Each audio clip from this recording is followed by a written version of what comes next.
So here we are in section one. Section one is your program assessment plan.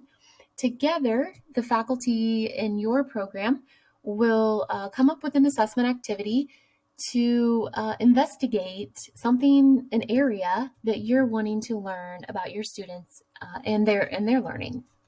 So once you have brainstormed this with your colleagues, you're going to want to document this, right? So we can remember what we're doing.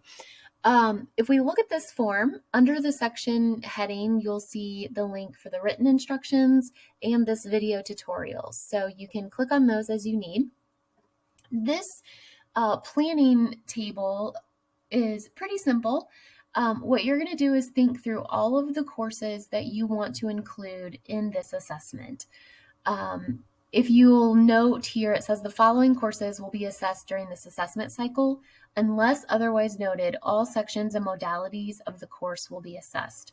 So remember, it's very important that we are assessing every section, every modality that is running for those courses that we've identified to assess.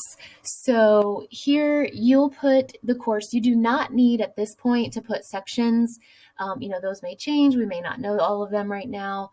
So just identify the course and we'll know that we're doing all of those sections that fall under it.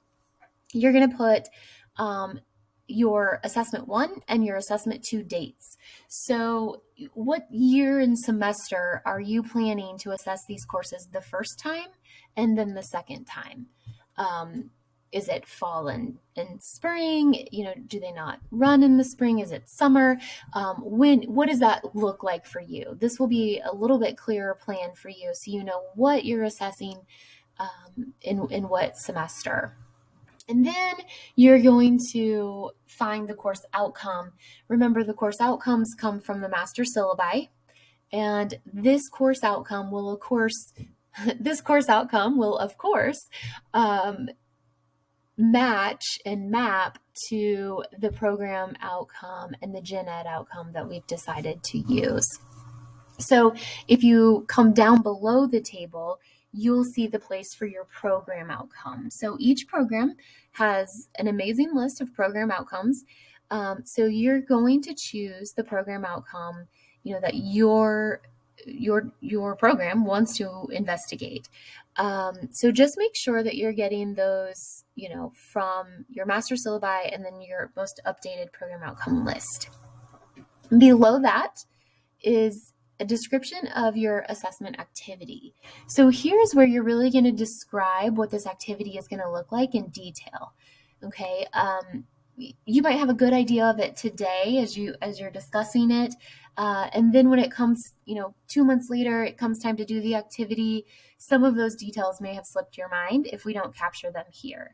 So we want to make sure we're as detailed as possible so that we're all on the same page and we're doing what we discussed we would do. So explain what you will use, how you'll be administering the activity, what that looks like. Put all that information there so that you have it. The next field is the program benchmark. So here is what your program will decide the goal is.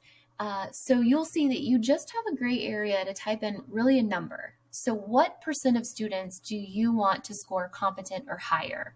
What is your benchmark? What is your goal? So decide that and click that there. So remember, we're scoring them based on our rubrics. So decide that and stick that there. The last question is definitely not the least important. This is maybe where you want to begin your discussion. What do you hope to learn from this assessment?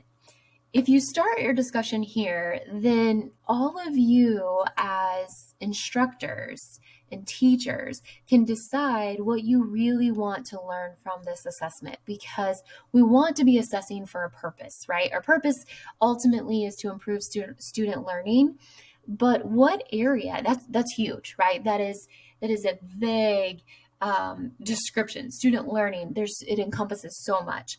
So what do you want to look at specifically in the students in your area? And what are you hoping to learn from this assessment? What do you want to investigate? So it is the last question. You can of course, complete these questions in any order. But I think it's a good discussion topic to maybe start with to get your juices flowing. The very last section here is for notes. So this form is for you, right? We're just documenting for our records and our purposes, but ultimately at the end of the day, these forms are for you to investigate your students and to help you and them as well. So you'll see at the bottom of every section, actually, this notes section. You include anything here that didn't fit in these questions, right? If there's something else that you want to put or that you guys want to remember, you just don't want to lose, then stick it here in these notes because those are for you. This form is for you. So nothing has to be put there, but you can use as much space as you want there. So again, just make sure you're discussing this and completing this together. And if you have any questions as you're doing so, please reach out to your assessment champions. We are always here for you.